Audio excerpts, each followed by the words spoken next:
जय हिंद दोस्तों, स्वागत करता हूं आपका एडू 36 के इस ऑनलाइन प्लेटफॉर्म में। छत्तीसगढ़ पुलिस कांस्टेबल भर्ती 2024 टारगेट 90 डेज सीरीज के आखिरी 17वें दिन में आपका स्वागत है। और जो आज का हमारा टॉपिक है वो है विधानसभा। देखिए, पॉलिटिकल साइंस या फिर राजनीति या फिर कॉन्स्टिट्यूशन की अगर बात की जाए तो हम कितनी क्लासेस और देखने वाले हैं, तो मुश्किल से आपकी 2 क्लासेस और आएंगी।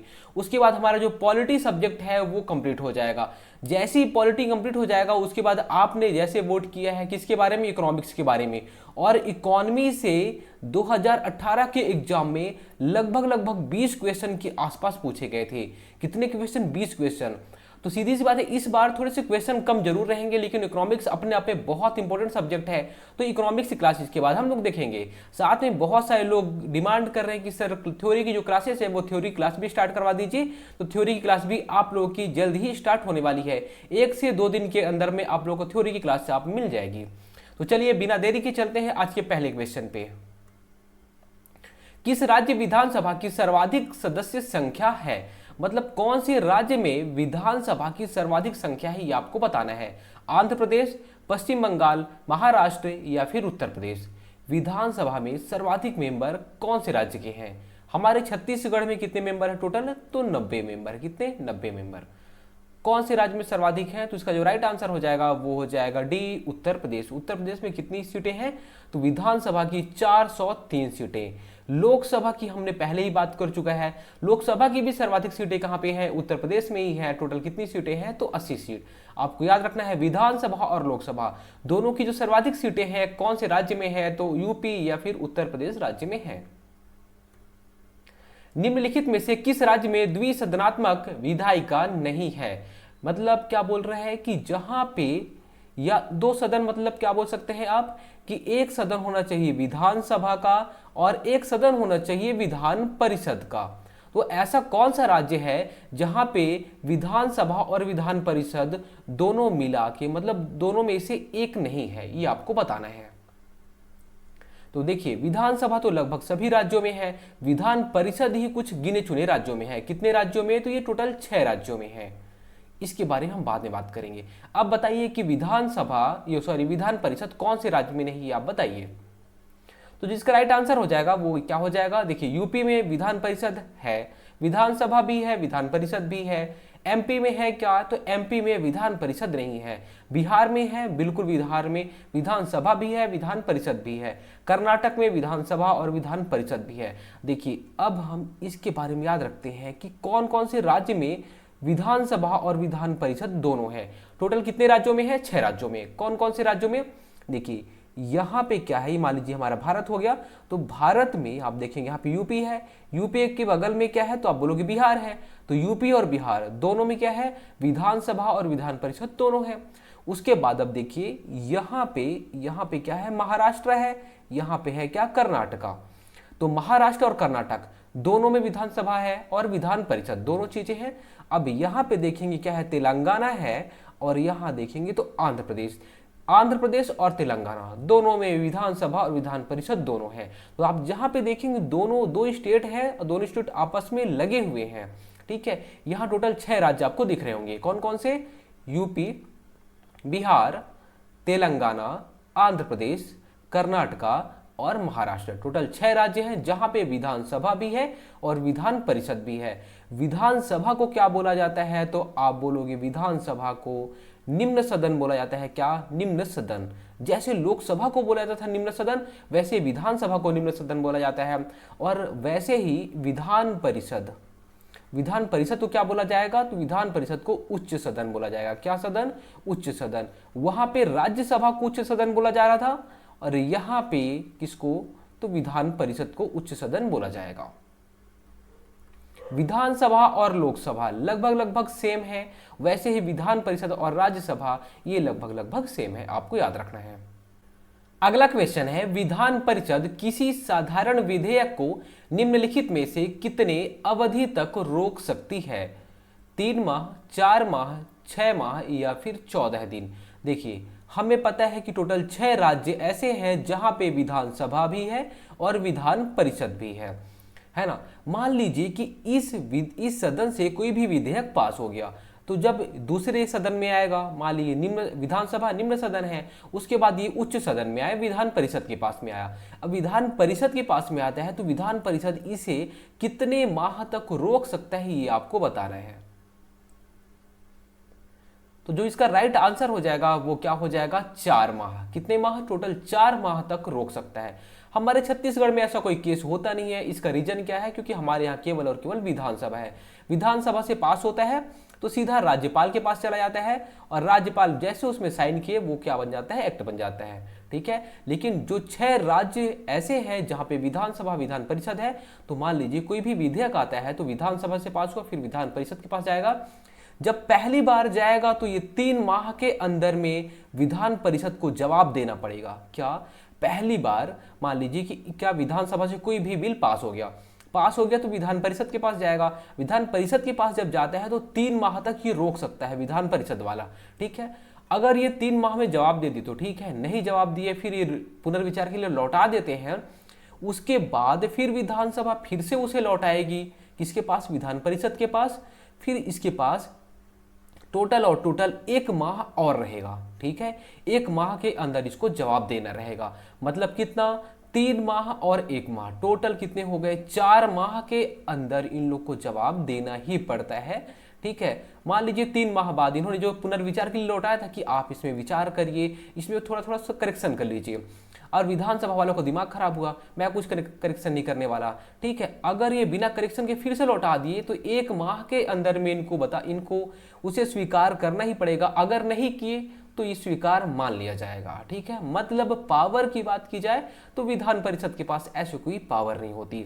अब देखिए, जैसे हमने लोकसभा और राज्यसभा में देखा था कि कोई भी जब धन विधेयक आता है तो लोकसभा से पास होता है, पहले लोकसभा अध्यक्ष के पास जाएगा, लोकसभा अध्यक्ष बोलेगा कि हाँ ये धन विधेयक है। उसके बाद राष्ट्रपति के पास जाएगा, राष्ट्रपति जी बोलेंगे कि ठीक है हाँ इसे पेश करो। उसके बाद ही लोकसभा से किसके पास जाएगा, मान लीजिए लोकसभा से पास हो गया। अब लोकसभा से जैसे पास हुआ था धन विधेयक तो राज्यसभा के पास गया था, और राज्यसभा को 14 दिन का बस मोहलत रहता था कि 14 दिन ये बस रोक सकता है, उससे ज्यादा रोक नहीं सकता। सेम ऐसे ही राज्य में विधान परिषद होता है और विधानसभा होता है, विधानसभा से जब कोई भी धन विधेयक पास होता है तो जो विधान परिषद होता है उसके पास केवल और केवल 14 दिन रहते हैं। ठीक है, तो अब आपको याद रखना है जैसे लोकसभा राज्यसभा वैसे विधानसभा और विधान परिषद में होते हैं। भारत के किसी राज्य में विधान परिषद का सृजन अथवा उसकी समाप्ति की जा सकती है। जैसे मान लीजिए कि हमारे राज्य में छत्तीसगढ़ में विधान परिषद चाहिए अब हमें। ठीक है, विधानसभा तो है लेकिन विधान परिषद भी चाहिए, तो हम विधान परिषद का कैसे गठन कर सकते हैं। किसी राज्य के राज्यपाल की संस्तुति पर राष्ट्रपति द्वारा, ठीक है, या फिर मंत्री परिषद की संस्तुति पर राज्य के राज्यपाल द्वारा, या फिर राज्य विधानसभा के तत्संबंधी संकल्प पारित करने पर संसद द्वारा, या फिर संसद द्वारा। कि हमारे छत्तीसगढ़ में अब हमें विधान परिषद चाहिए। अब विधान परिषद चाहिए तो हम कैसे ला सकते हैं, सोचिए कैसे हो सकता है। तो जिसका राइट आंसर हो जाएगा वो क्या हो जाएगा, ऑप्शन सी, राज्य विधानसभा। हमारे छत्तीसगढ़ की विधानसभा के अगर टोटल उपस्थित और मत देने वाले, है ना, उपस्थित और मत देने वाले का 2/3 मेंबर, मतलब हर तीसरे में से दूसरा व्यक्ति अगर चाहे तो ये बिल को पेश करेगा। ठीक है, ये संकल्प पारित हो जाएगा। मान लीजिए 2/3 से संकल्प पारित हो जाता है, मतलब 90 में से 90 लोग शामिल हुए, 90 में से 60 लोग बोल देते हैं कि हाँ अब हमें क्या चाहिए, विधान परिषद भी चाहिए, तो फिर ये संसद के पास जाएगा और संसद उसमें अगर हाँ कर दिया तो क्या हो जाएगा, हमारे राज्य में भी विधान परिषद हो जाएगा। ठीक है, मतलब क्या, राज्य विधानसभा के अगर 2/3 मेंबर इसे बोल देते हैं कि हाँ यहाँ पे विधान परिषद होना चाहिए, उसके बाद ही संसद के पास जाएगा। संसद अगर चाह लिया तो फिर हमारे यहाँ भी विधान परिषद हो सकता है। अगला क्वेश्चन है, भारतीय संविधान के अनुच्छेद 170 के अनुसार किसी राज्य की विधानसभा के सदस्यों की न्यूनतम और अधिकतम संख्या क्रमशः हो सकती है। क्या बोल रहे हैं कि किसी भी राज्य में विधानसभा के मैक्सिमम और मिनिमम कितने मेंबर हो सकते हैं, ये आपको बताना है। 40 तथा 400, 50 तथा 450, 50 तथा 500, 60 तथा 500। बताइए कि मिनिमम कितने हो सकते हैं, न्यूनतम कितने मेंबर होने चाहिए और अधिकतम कितने मेंबर होने चाहिए किसी भी विधानसभा में। तो जो इसका राइट आंसर हो जाएगा वो हो जाएगा ऑप्शन डी 60। मिनिमम या फिर न्यूनतम कितने 60 और मैक्सिमम कितने हो सकते हैं तो 600 हो सकते हैं। आपको अपवाद में याद रखना है, अपवाद में क्या है तो अपवाद में है सिक्किम। सिक्किम में टोटल कितने मेंबर हैं तो टोटल 32 मेंबर हैं, 32 विधानसभा सीटें हैं। हमारे छत्तीसगढ़ में आपको पता है 90 है, सबसे ज़्यादा किस में है तो यूपी में है 403 सीटें। सारी चीज़ें आपको याद रखनी है। अगला क्वेश्चन है राज्य विधानसभा के निर्वाचन का संचालन कौन करता है। जैसे कि अभी हमारे यहाँ छत्तीसगढ़ में विधानसभा के चुनाव हुए, तो जो निर्वाचन का संचालन कौन किया आपको बताना है। उच्च न्यायालय के मुख्य न्यायाधीश किए या फिर राज्य निर्वाचन आयोग किया, भारत का निर्वाचन आयोग किया या फिर राज्य के राज्यपाल किए। बताइए अभी हमारे यहाँ जो भी विधानसभा की सीट का चुनाव हुआ है, विधानसभा चुनाव जो हुए हैं उसका निर्वाचन कौन किया, कौन उसे कंडक्ट कराया। बताइए क्या हाई कोर्ट के चीफ जस्टिस किए या फिर राज्य निर्वाचन आयोग किया, भारत का निर्वाचन आयोग किया या फिर राज्य के राज्यपाल किए। तो जो इसका राइट आंसर हो जाएगा क्या हो जाएगा, सोचिए सोचिए। मुझे पता है बहुत सारे लोग इसमें से गलत जवाब दिए होंगे। इसका राइट आंसर हो जाएगा ऑप्शन सी भारत का निर्वाचन आयोग। राज्य निर्वाचन आयोग क्या करता है तो इसका काम केवल और केवल जो पंचायतों में चुनाव होते हैं, पंचायतों में जो चुनाव होते हैं, चाहे नगरीय निकाय हो या फिर ग्राम पंचायत में जो चुनाव हो, ठीक है, नगरीय निकाय के जो चुनाव होते हैं और जो पंचायत के चुनाव होते हैं, ग्राम पंचायत वाले, सरपंच वाले, ठीक है, ये पंचायतों का जो चुनाव है वो कौन कराता है, राज्य निर्वाचन आयोग कराता है। बाकी जो विधानसभा का जो चुनाव होता है वो कौन कराता है, भारत का निर्वाचन आयोग कराता है। आपको याद रखना है। अगला क्वेश्चन है राज्य की विधानसभा के सत्रावसान का आदेश किसके द्वारा दिया जाता है। मतलब चलो अब ये सत्र खत्म हो गया, जाओ सब लोग छुट्टी करो, इसका आदेश कौन देगा, राज्यपाल, विधानसभा अध्यक्ष, मुख्यमंत्री या फिर विधि मंत्री। ये जो विधानसभा का सत्र चल रहा था, मान लीजिए कि बजट सत्र चल रहा है, अब बजट सत्र खत्म होता है, जाओ जाओ सब लोग अपने यहाँ नानी के यहाँ छुट्टी मना के आओ, ठीक है। तो ये आदेश कौन देगा ये आपको बताना है, राज्यपाल, विधानसभा अध्यक्ष, मुख्यमंत्री या फिर विधि मंत्री। तो जिसका राइट आंसर हो जाएगा वो हो जाएगा ऑप्शन ए राज्यपाल। जो केंद्र में राष्ट्रपति काम कर रहा था, सत्रावसान का जो जो काम राष्ट्रपति कर रहा था केंद्र में, वही काम कौन करेगा, राज्यपाल करेगा। सत्रावसान का काम किसने किया तो राष्ट्रपति वहां पे करता था और यहाँ पे राज्यपाल किया। स्थगन का काम कौन करेगा कि आज स्थगित हो गई है, आज की कार्यवाही स्थगित कर दी गई है, ये कौन करेगा, विधानसभा अध्यक्ष करेगा। वहां पे कौन कर रहा था, वहां पे लोकसभा अध्यक्ष कर रहा था, ये आपको याद रखना है। अगला क्वेश्चन है राज्य विधानमंडल, जैसे कि हमारे यहाँ विधानसभा है तो विधानसभा की बैठक को आयोजित करने के लिए कोरम या फिर कम से कम कितने मेंबर का आना जरूरी है या फिर गणपूर्ति क्या है। 30 सदस्य या कुल सदस्यता का 10वां हिस्सा जो भी कम हो, या फिर 10 सदस्य या कुल सदस्यता का 10वां हिस्सा जो भी अधिक हो, या फिर सदन की कुल सदस्यता का 1/4 या फिर सदन की कुल सदस्यता का आधा। मतलब कम से कम कितने लोग होने चाहिए तभी जो वहां पे बैठक है वो बैठक आयोजित होगी, वरना बैठक को स्थगित किया जा सकता है। बताइए। तो जो इसका राइट आंसर हो जाएगा वो हो जाएगा ऑप्शन बी 10 सदस्य या कुल सदस्यता का 1/10, कुल सदस्यता का 1/10 इतने होने ही चाहिए तभी वहां पे बैठक होगी, वरना बैठक नहीं होगी, ठीक है। तो 1/10 से अधिक होना जरूरी है। भारत में राज्य विधान पालिकाओं या फिर स्टेट लेजिस्लेटिव का उच्च सदन कौन सा है, विधान पालिका परिषद, विधान पालिका समिति, राज्यपाल का कार्यालय या फिर इनमें से कोई नहीं। जो राज्य विधान पालिका होती है उसका उच्च सदन कौन सा है। जैसे हमारे यहाँ पे लोकसभा और राज्यसभा, लोकसभा को हमने क्या बोला, निम्न सदन बोले, और विधानसभा को हमने क्या बोला तो इसे उच्च सदन बोले। अब आप बताइए कि जो विधानसभा होती है, विधानसभा और विधान परिषद, इसमें से किसे हम उच्च सदन बोलते हैं, किसे निम्न सदन बोलते हैं, बताइए। तो विधानसभा लोकसभा जैसे ये हो जाएगा निम्न सदन, और जो विधान परिषद हो जाएगा वो हो जाएगा उच्च सदन। राइट आंसर क्या हो जाएगा, विधान पालिका परिषद। भारत के संविधान के किस अनुच्छेद के अनुसार राज्य के राज्यपाल के द्वारा मुख्यमंत्री को नियुक्त किया जाता है? कौन से अनुच्छेद के द्वारा राज्यपाल मुख्यमंत्री को नियुक्त करेगा? अनुच्छेद 163, अनुच्छेद 164, अनुच्छेद 165 या फिर अनुच्छेद 166? बताइए, सोचिए, समझिए, जल्दी बताइए। राज्यपाल कब मुख्यमंत्री को नियुक्त करेगा? तो जिसका राइट आंसर हो जाएगा वो हो जाएगा ऑप्शन बी, अनुच्छेद 164 के अनुसार। अनुच्छेद 163 क्या बोलता है? अनुच्छेद 163 बोलता है कि राज्यपाल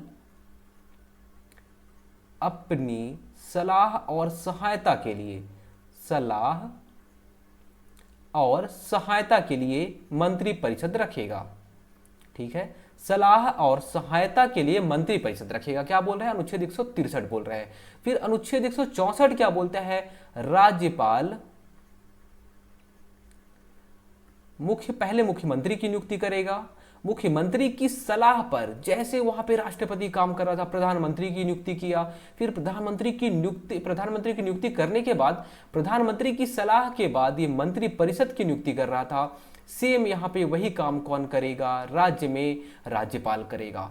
वहां पे अनुच्छेद 74 बोल रहा था कि राष्ट्रपति सलाह और सहायता के लिए मंत्रिपरिषद रखेगा। यहाँ पे अनुच्छेद 163 बोल रहा है, और वहां पे अनुच्छेद 75 बोल रहा था कि जो राष्ट्रपति है वो राष्ट्रपति प्रधानमंत्री की नियुक्ति करेगा, फिर प्रधानमंत्री की सलाह पर मंत्रिपरिषद की नियुक्ति करेगा। और यहाँ पे अनुच्छेद 164 बोल रहा है। दोनों में बस अनुच्छेद का डिफरेंस है, बाकी काम सेम है। राष्ट्रपति की जगह पर राज्यपाल आ गया है। ठीक है, चलिए, इसके अलावा आपको याद रखना है अनुच्छेद 165। अनुच्छेद 165 किसके बारे में बताता है? तो महाधिवक्ता के बारे में बताता है। किसके बारे में? महाधिवक्ता के बारे में। महाधिवक्ता, देखिए वहां पे अनुच्छेद 76 क्या बोल रहा था? तो आपको याद होना चाहिए महान्यायवादी आर वेंकट रमणी। कौन है? महान्यायवादी आर वेंकट रमणी जी हैं। अनुच्छेद 76 और यहाँ पे अनुच्छेद 165। देखिए अनुच्छेद 163 जो वहां पे था 74 में, वो 163 में हो गया। जो 75 में था वो 164 में हो गया, और जो वहां पे 76 में था वो अनुच्छेद 165 में हो गया। तो सभी में अगर आप देखेंगे तो क्या जोड़ना पड़ रहा है आपको? तो 163, देखिए 163 है, वहां पे 74 था। 74 में क्या जोड़ेंगे? तो 89 जोड़ दीजिए। ऐसी सभी में आप 89 बस जोड़ना है आपको। कितना? 89 आप जोड़ते जाइएगा। बाकी आपको अनुच्छेद याद रखने की जरूरत नहीं है। यहाँ पे अनुच्छेद याद नहीं रखेंगे तो भी चलेगा, ये अनुच्छेद याद होने चाहिए 74, 75, 76। बाकी आपको 89 याद रखना है, 89 जोड़ते जाइए, काम हो जाएगा। भारत के किस राज्य में सर्वप्रथम महिला मुख्यमंत्री हुई थी? उत्तर प्रदेश, बिहार, तमिलनाडु या फिर दिल्ली? सबसे पहले महिला मुख्यमंत्री कौन से राज्य में हुई थी? तो इसका जो राइट आंसर हो जाएगा वो हो जाएगा ऑप्शन ए, उत्तर प्रदेश। नाम क्या था? सुचेता कृपलानी। क्या? सुचेता कृपलानी। उत्तर प्रदेश में ही पहली महिला राज्यपाल भी बनी थी। नाम क्या था उनका? सरोजनी नायडू। उत्तर प्रदेश एक ऐसा राज्य जहां पे विधानसभा की सबसे ज्यादा सीटें हैं और लोकसभा की भी सबसे ज्यादा सीटें हैं। ये हमारा आज का लास्ट क्वेश्चन है। निम्नलिखित में से किसे भंग नहीं किया जा सकता? मतलब हम भंग नहीं कर सकते पर समाप्त कर सकते हैं। लोकसभा, राज्यसभा, विधानसभा या फिर विधान परिषद? बताइए, सोचिए। इसके बारे में हमने पहले ही डिस्कशन कर लिया है, बस आप थोड़ा सा दिमाग लगा लेंगे तो बना सकते हैं। चलिए मैं आपको बता देता हूँ। लोकसभा एक ऐसा सदन जिसे हम क्या बोलते हैं? अस्थायी सदन बोलते हैं। क्या? अस्थायी सदन। इसे हम क्या बोलते हैं? तो इसे हम निम्न सदन बोलते हैं। सारी चीजें आपको याद रखनी है, कुछ भी एग्जाम में क्वेश्चन बन सकता है। अस्थायी सदन, निम्न सदन। हर 5 साल में इसमें चुनाव होने चाहिए। 5 साल इसका कार्यकाल होता है। 5 साल बाद इसमें क्या होता है? चुनाव होता है। ठीक है, क्या इसे भंग कर सकते हैं? हाँ, इसे भंग कर सकते हैं, पर इसे कभी भी समाप्त नहीं किया जा सकता। कभी भी समाप्त नहीं किया जा सकता। ठीक है, आपको याद रखना है। अगर करेंगे तो 6 माह तक ही समाप्त कर सकते हैं। 6 माह के अंदर इसे चुनाव कराना जरूरी है, तो इसे समाप्त नहीं कर सकते। चलिए, अब उसके बाद हम राज्यसभा के बारे में बात करते हैं। ये एक स्थायी सदन है। पहली चीज, इसे क्या बोलते हैं? तो इसे हम उच्च सदन बोलते हैं। इसका जो कार्यकाल होता है, जो यहाँ पे सदस्य रहते हैं उनका कार्यकाल होता है 6 साल। इसे स्थायी सदन क्यों बोलते हैं? क्योंकि देखिए हर 2 साल में, हर 2 साल में 1/3 मेंबर छुट्टी हो गई, फिर यहाँ पे 1/3 नए मेंबर आ गए, वो अब 6 साल रहेंगे। तो ऐसे हर दूसरे साल में 1/3 1/3 1/3 ऐसे जाते रहते हैं, इसलिए कभी भी ये खत्म नहीं होता। ठीक है, तो ये भंग तो हो ही नहीं सकता।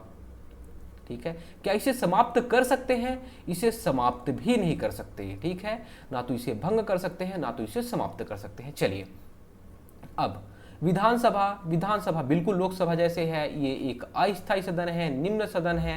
5 साल इसका कार्यकाल होता है विधानसभा का, और इसे भंग किया जा सकता है। ठीक है, 5 साल के अंदर में अगर विधानसभा अध्यक्ष राज्यपाल चाहते हैं तो। लेकिन इसे क्या यहाँ पे जो आपको याद रखना है, इसे समाप्त नहीं कर सकते। इसका जो कार्यकाल होता है वो 5 साल का होता है, इसे आप समाप्त नहीं कर सकते। क्यों नहीं कर सकते? क्योंकि सीधी सी बात है, अगर विधानसभा समाप्त हो जाएगा, सोचिए कि हमारे छत्तीसगढ़ का विधानसभा समाप्त हो गया, तो नियम और कानून कौन बनाएगा? इसलिए यहाँ पे इसे समाप्त नहीं कर सकते। चलिए, जो विधान परिषद हो जाएगा, हाँ देखिए, ये एक स्थायी सदन, जैसे यहाँ पे राज्यसभा है, वैसे यहाँ पे स्थायी सदन, उच्च सदन, इसे क्या बोलते हैं? उच्च सदन बोलते हैं। 6 साल कार्यकाल हो गया, हर 2 साल में 1/3, हर 2 साल में 1/3 लोग की छुट्टी हो गई। लेकिन देखिए, अगर विधानसभा को चाहेगी हमारी विधानसभा की, विधान परिषद को अगर हमारी विधानसभा चाहती है, और 2/3 विधानसभा के अगर 2/3 मेंबर चाहे कि हमें विधान परिषद को बनाना है या फिर विधान परिषद को निपटाना है यहाँ पे, तो 2/3 मेंबर अगर चाह ले तो इसे खत्म कर सकते हैं। ठीक है, इसे भंग नहीं कर सकते, क्योंकि हर 2 साल में 1/3 नए मेंबर आ गए, तो भंग तो कर नहीं सकते। लेकिन अगर इसको हटाना है तो विधानसभा के जो भी लोग रहेंगे विधानसभा के, वो 2/3 मेंबर अगर बोल दें, है ना, मतलब जैसे हमारे यहाँ 90 लोग हैं, तो 90 में से अगर 60 लोग बोल दें कि हाँ हम विधान परिषद हटाएंगे, अगर यहाँ पे होता तो, है ना, होता तो अगर 60 लोग बोल देते 90 में से, तो विधान परिषद हट जाता। कैसे हटता? विधानसभा के 2/3 मेंबर बोल देते कि हाँ चलिए हटाइए, तो कौन वहाँ पे संसद उसे हटा सकती थी। ठीक है, चलिए, उसके बाद यहाँ पे देखिए क्या, यहाँ पे स्टेट है और यहाँ पे विधायक, कितने विधायक की संख्या है, या फिर विधानसभा सीटों के बारे में। ठीक है, विधानसभा सीट कितनी है, ये सारी चीजें आपको याद रखनी है। सबसे कम कहाँ पे? सिक्किम में। उसके बाद देखिए, गोवा में 40, मिजोरम में 40, फिर अरुणाचल प्रदेश में 60। ये चारों को आप याद रख लीजिएगा, 3 को कम से कम तो याद रख ही लीजिए। उसके बाद मैक्सिमम याद रख लीजिए, किसका? उत्तर प्रदेश। उससे कम 294 वेस्ट बंगाल। उसके बाद महाराष्ट्र। इतना याद कर लिए, और अपने छत्तीसगढ़ के याद कर लीजिए 90 सीटें। हरियाणा में भी 90 सीटें हैं, तो 90 कौन से राज्यों में सीटें हैं? तो हरियाणा और छत्तीसगढ़ में 90 सीटें हैं। इसको बस याद रख लिए, इतनी ही चीजें बस आपको याद रखनी है। बाकी जो बीच में है इनको आप याद नहीं रखेंगे तो भी चलेगा। दोस्तों, उम्मीद करता हूँ सारी चीजें आपको समझ में आई हैं। इसके बाद अगर आपको कोई डाउट लगता है तो आप कमेंट कर सकते हैं। धन्यवाद।